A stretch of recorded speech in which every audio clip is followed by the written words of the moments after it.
buenas noches, espectadores de Estado de Alarma. Tengo ya el placer de estar como cada miércoles con nuestro historiador de cabecera, ya sabéis, Pío Moa. ¿Cómo se encuentra, Pío? ¿Cómo está? Hola, pues bien, dentro de lo que cabe, porque la situación desde luego Sí. no es nada. En fin, el rey ha firmado eh, ha firmado pues primero ha renunciado a su derecho y ha firmado el indulto a los golpistas. Y como dijo Ayuso, se ha hecho cómplice del delito, porque esta es la realidad. Y contra lo que dice Macarena Olona, sí que ha defraudado el rey.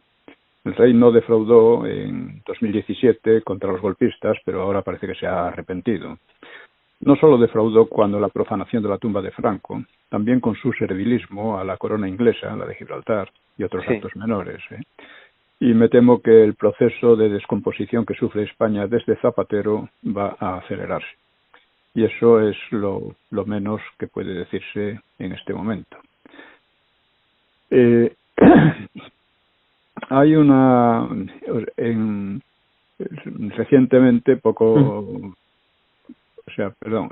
antes, un momentín, poco antes de esta situación, yo señalaba en el blog que era una situación histórica, ¿no? Porque, claro, era una gran ocasión precisamente porque debía permitir poner fin a este proceso, ¿no? A este proceso de descomposición que sufre el país, ¿no? Y en el blog escribía un artículo, dice momentos de trascendencia histórica. Nadie quiere verlo, que al final es así, ¿no? Y es preciso recordar la evolución política de fondo desde la transición.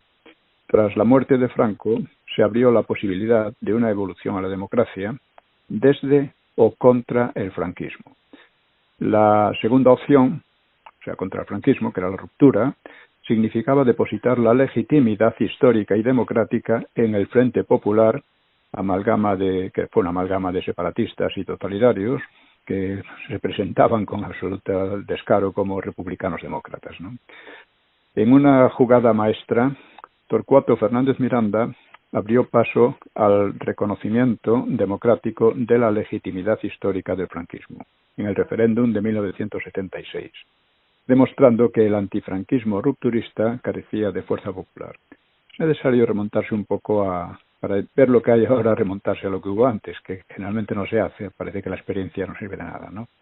Bueno, pues esa legitimidad histórica fue minada progresivamente por los rupturistas, una tarea difícil que exigía paciencia y tenacidad, pero que fue favorecida por una derecha a la que le faltaba formación histórica e ideológica y por ello condenada a alimentarse de los desechos intelectuales de la izquierda. Es una frase de un catedrático que yo suelo citar porque resume la cuestión, ¿no?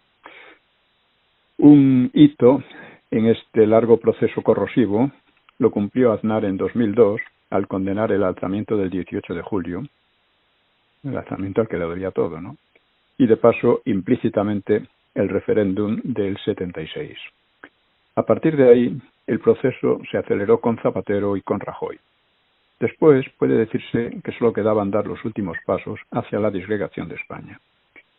La labor disgregadora pues fue acometida especialmente por los separatistas catalanes. Bueno, durante mucho tiempo fue por los separatistas vascos y la ETA, ¿no? Y el terrorismo de la ETA, que iban compinchados, ¿no? PNV y la ETA. Y estos fueron auspiciados y financiados, los catalanes, por los gobiernos, y los vascos también, por los gobiernos del PP y del PSOE. Ideológicamente fueron auspiciados por todo el arco antifranquista, desde la ETA al PP. Y llegó el referéndum de 2017, que ya abría camino directamente a la secesión de Cataluña y a la desintegración de España, ¿no? Y fue entonces cuando Felipe VI frenó la deriva con un discurso histórico, obligando a un renuente y saboteador gobierno de Rajoy a tomar algunas medidas. Porque Rajoy lo que hizo fue sabotear las mismas medidas que se vio obligado a tomar. Por primera vez en 40 años, los opositores a los separatismos en Cataluña y fuera, claro, pero en Cataluña, que habían sido ninguneados hasta entonces por los gobiernos del PP y el PSOE, pues por primera vez se vieron arropados por una gran autoridad. Y aquel discurso cambió la situación política en España. Uno de sus efectos fue el impulso de Vox, que hasta entonces estaba también silenciado por los demás partidos, sobre todo por el PP. Por cierto que el PP al mismo tiempo promocionaba a Podemos, que como son unos maquiavelillos de aldea, pues pensaban que así debilitaban al PSOE, ¿no? Vox consiguió también que algunos de los golpistas fueran a la cárcel. No obstante, el PP y el PSOE siguieron cooperando con los golpistas, inaplicando la Constitución y permitiéndoles actuar como gobierno independiente con sus embajadas y aparato de propaganda en el extranjero, que han hecho un daño tremendo a España, al prestigio de España y a la democracia, ¿no? Como prueba el dictamen de la Comisión Europea, que favorable a la opresión creciente que ejercen los separatistas en Cataluña, con dinero y facilidades de todos los españoles a través de los gobiernos, ¿no? Bueno, la llegada del doctor y su pandilla al poder pues ha acelerado nuevamente el proceso, aunque por primera vez encuentra una oposición real en Vox y en Ayuso, por cierto. La maniobra actual de Ayuso, que no el PP, claro. La maniobra actual del PSOE tiene dos aspectos: un golpismo en complicidad con los golpistas catalanes y provocación de una gravísima crisis constitucional, obligando al rey a hacerse cómplice a su vez, firmando un acto radicalmente ilegal, anticonstitucional y antiespañol. Ya Juan Carlos firmó la Ley de Memoria Histórica, que fue el primer paso a la deslegitimación de la propia monarquía. Y ahora se le daría casi el tiro de gracia. El rey tiene la obligación absoluta de negarse, por mucho que su decisión llevara consigo un conflicto de mayor calado, porque lo que está en juego es algo muy, muy importante. Pues bien, esta maniobra la maniobra del PSOE, del gobierno, puede volverse fácilmente contra sus promotores. Constitucionalmente, el rey tiene la obligación de firmar, es decir, de expedir las decisiones del Consejo de Ministros, pero las medidas de gracia son la excepción. El rey no las expide, sino que las ejerce, y el gobierno meramente las propone, si es que las propone, que las puede proponer él mismo. Si el rey, o sea, lo que dice la Constitución es que esta capacidad del rey para ejercer esas medidas tiene límites, a fin de que no se haga de manera arbitraria, ¿no? No puede haber indultos generales y cosas por el estilo.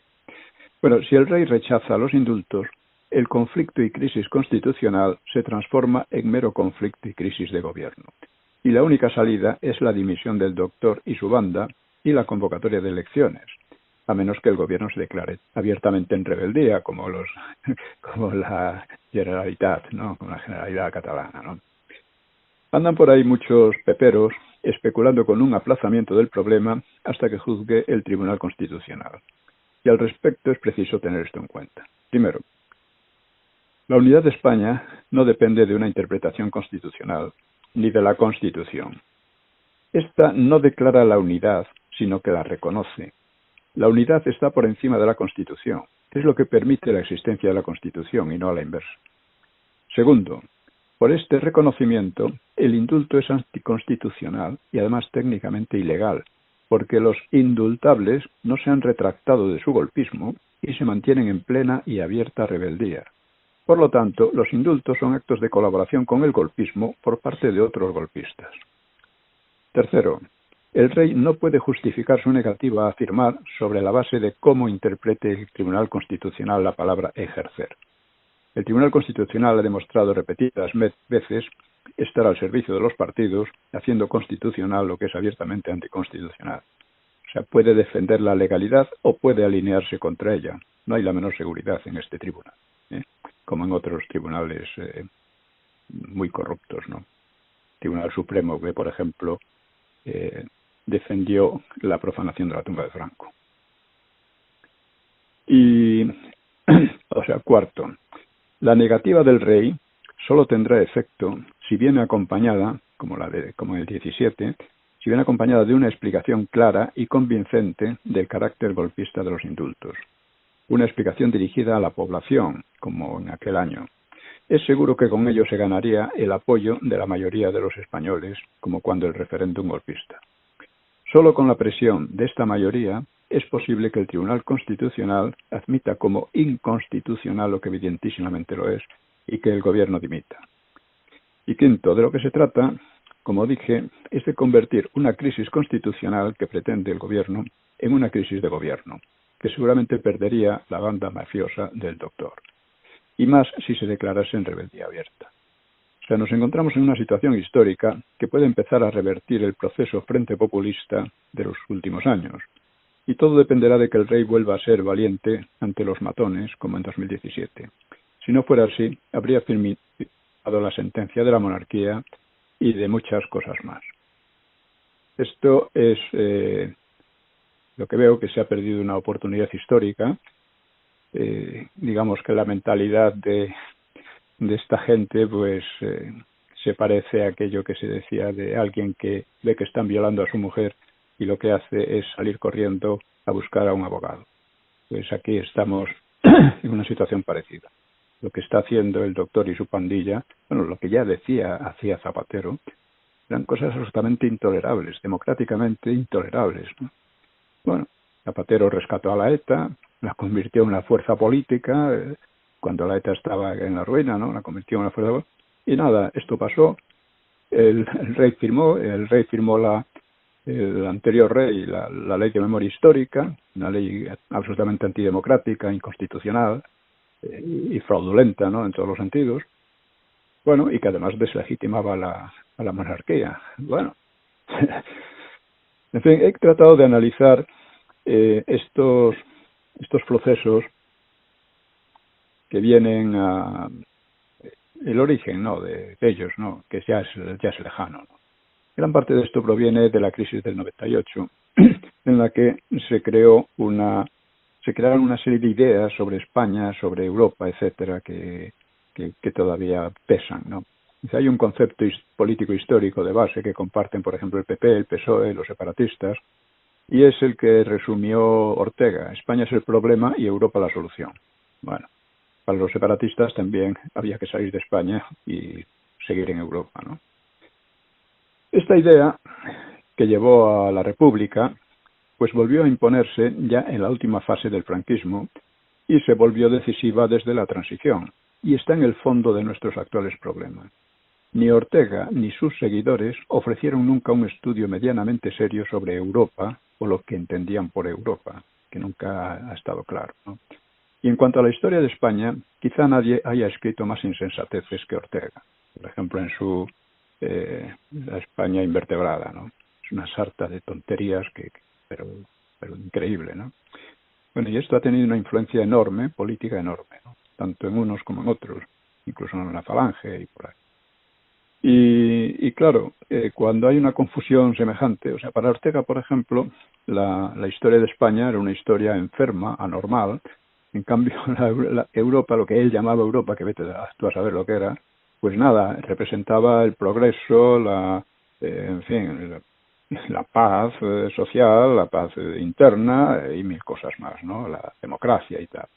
Bueno, en aquel momento, España, claro que tenía problemas, no era un problema, tenía problemas que desembocaron en la Guerra Civil. Y el resto de Europa, que no Europa, el resto de Europa tenía otros problemas más graves todavía, que desembocaron en 2 guerras mundiales muchísimo más devastadoras y brutales que la Guerra Civil Española. Y siempre nos estamos dando golpes de pecho con la Guerra Civil. Bueno, es las guerras mundiales europeas, que empezó Europa, otros países de Europa, fueron salvajes, o fueron mucho más salvajes, y España afortunadísimamente se libró de ellas, mantuvo la neutralidad. Esta es una de las cuestiones que yo estoy tratando también en el blog, una serie de notas que pienso organizarlas y hacer un ensayo sobre ellas, y en ellas pues trato de estudiar cómo la neutralidad española durante las 2 guerras mundiales no solo fue una cosa excelente para España, también lo fue para el resto de Europa, sin duda, sino que también debería ser un principio fundamental de la política española. como lo ha sido en Suecia o en Suiza, la neutralidad. ¿Por qué? Pues porque la posición de España en Europa es muy particular, tanto la posición histórica como la posición actual. Nosotros, esa especie de mitología sobre Europa, ¿no?, que hay aquí y que ya digo, no ha producido un solo estudio, ni siquiera un solo libro de viajes un poco interesantes por Europa, hombre, que es increíble, ¿no?, este europeísmo. Hace un par de años publiqué un libro, Europa, una aproximación a su historia. Es un libro, claro, una aproximación, como dice la palabra, ¿no?, el título. En este libro, claro, yo pensaba, bueno, este libro supongo que se difundirá bastante, porque aquí todo el mundo es europeísta. Aquí no hay nadie que no sea europeísta. Es europeísta la ETA, es europeísta los separatistas catalanes, son europeísta el PP, es igual que cuando dicen que son demócratas, todos son demócratas también. ¿Qué se entiende por eso? Eso no se ha aclarado nunca, porque hay una especie de indigencia intelectual extendida, ¿no? Hay una cosa en la que tenía razón Ortega, y es cuando decía que a España le faltaban minorías selectas, ¿no? Le faltaban minorías, en fin, verdaderas élites, ¿no? Y es verdad, por desgracia es verdad. Las minorías selectas salen de la universidad, y la universidad está extremadamente degradada, ¿no? Ahora mismo yo estoy dentro del blog con una serie se titula Galería de charlatanes, en que recojo las observaciones críticas que he hecho a lo largo de varios años a historiadores que aparecen ahí como académicos, científicos, con premios, prestigio internacional, y que son una panda de charlatanes, porque se ve claramente. Hasta tal punto son charlatanes que no han podido defenderse de mis críticas, y lo que han hecho es tratar de silenciarme, ¿no? Silenciar a mí y a otros, claro, por supuesto, no soy el único. Pero mediante la ley de memoria histórica, que digo, es una ley totalmente intolerable en una democracia, es una ley de tipo soviético. Bueno, pues estoy sacando, rescatando, recuperando esos artículos de hace años, pues sobre Preston, sobre Juliá, sobre Viñas, en fin, todos estos. Y demostrando lo vacío y lo falso que es la historia que ellos han estado difundiendo, con apoyo de los medios, con apoyo de la universidad, con apoyo, en fin, obligándonos a pagar a todos sus inventos, ¿no? Bueno, pues decía que efectivamente en España hay ese problema, hay una falta de minorías selectas, es decir, que esto se ve bien, ¿no? Porque en otros países, a pesar de que pueda haber una degradación, como en España, actualmente en casi toda Europa hay unos movimientos degradantes muy fuertes, ¿no?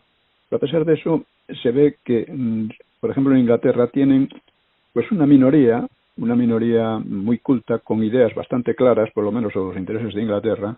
Aquí no hay ni eso. O sea, los intereses en España, que cultivan la mayoría de los políticos, intelectuales y periodistas, no son intereses de España, son intereses de lo que ellos llaman Europa.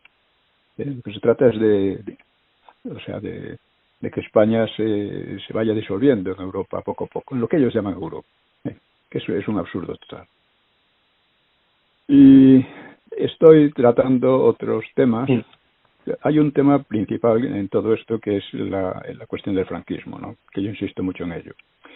¿Por qué? Porque hoy tenemos un proceso de disgregación, por una parte disgregación interna, y por otra desatelización hacia potencias un poco a veces claras y otras veces oscuras, ¿eh? Y es el mismo problema que se agudizó muchísimo en la República y que llevó a la Guerra Civil. Y este problema ha resurgido con fuerza. Ha resurgido con fuerza en parte debido al ataque al franquismo.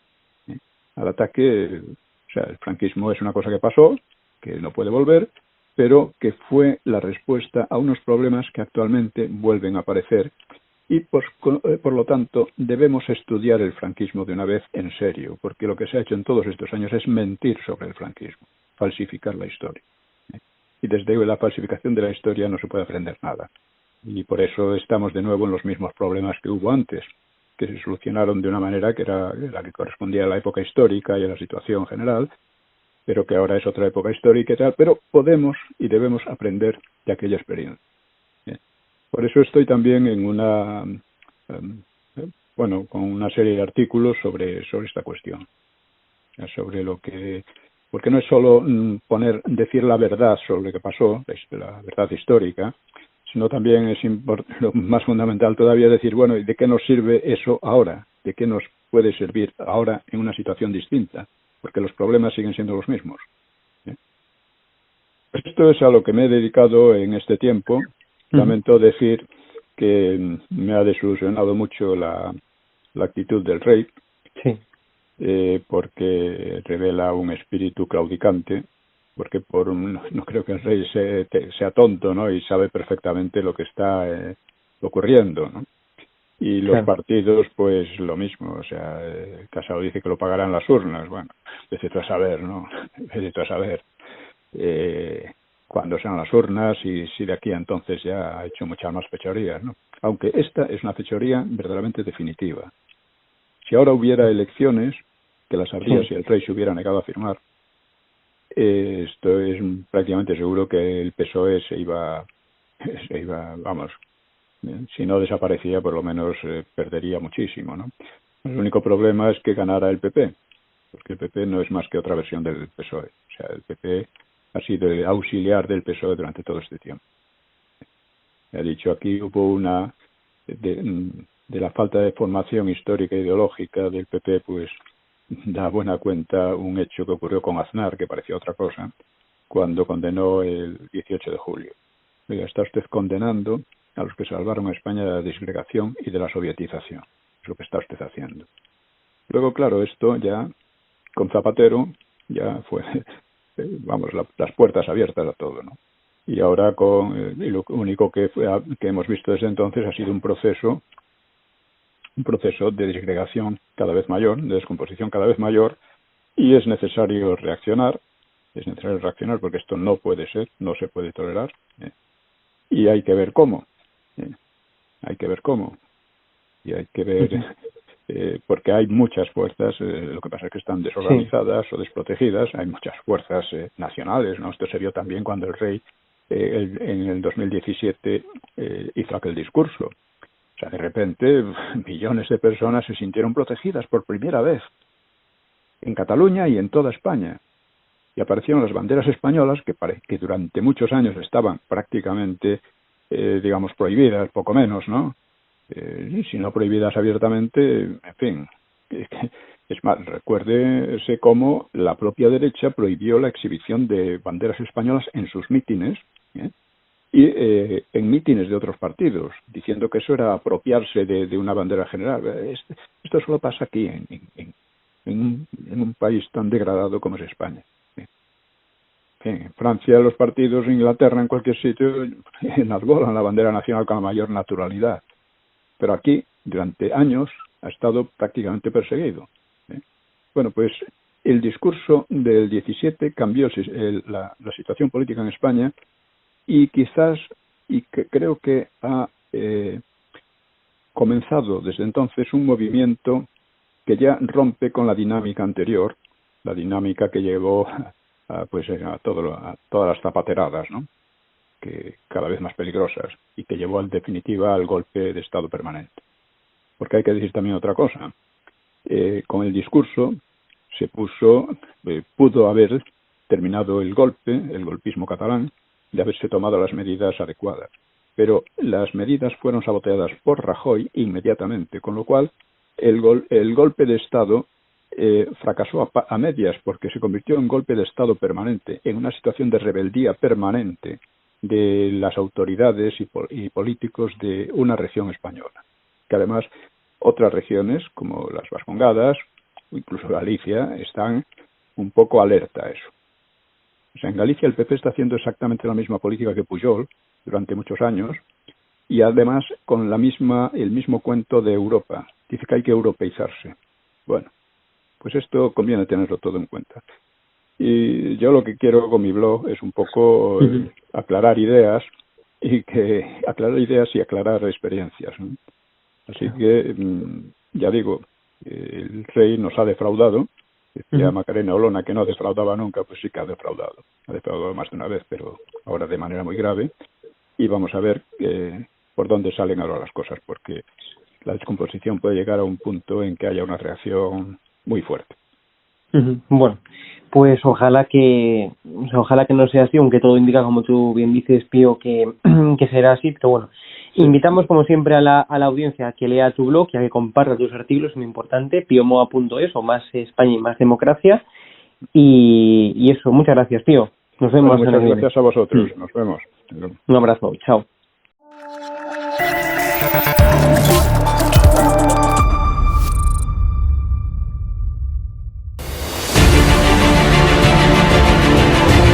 Le he preguntado, usted está siendo investigada por presunta administración desleal. Después es una vergüenza que la extrema derecha mediática... ¿Quién es la extrema derecha? Los que contratan...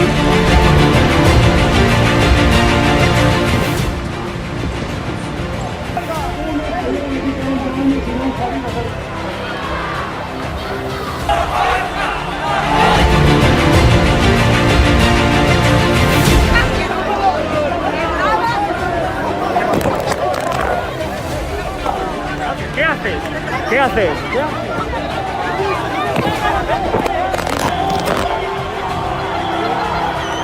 Bueno, pues nos han roto el móvil. Nos acaban de romper el móvil por detrás.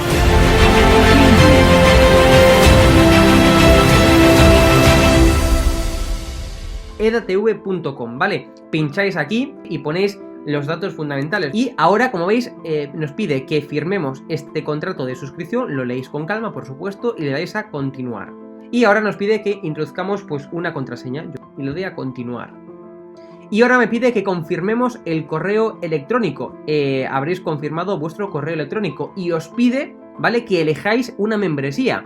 Está gratis, mensual, semestral, anual, ¿vale? Pues podéis elegir, por ejemplo, si queréis ayudarnos pues con 9,99 euros al mes y con la tarifa plata, pues le dais a aceptar y suscribirse. Pincháis aquí y como veis, ya os dice aquí, os pone todo claro, a Fact News Consulting, plata, tarifa plata, mensual, 9,99 euros, le dais a pagar y os verá ya pues el TPV, ¿no? Ponéis vuestra tarjeta bancaria, ponéis la caducidad, el código de seguridad y ya podéis llegar a pagar dándole a este botón automáticamente.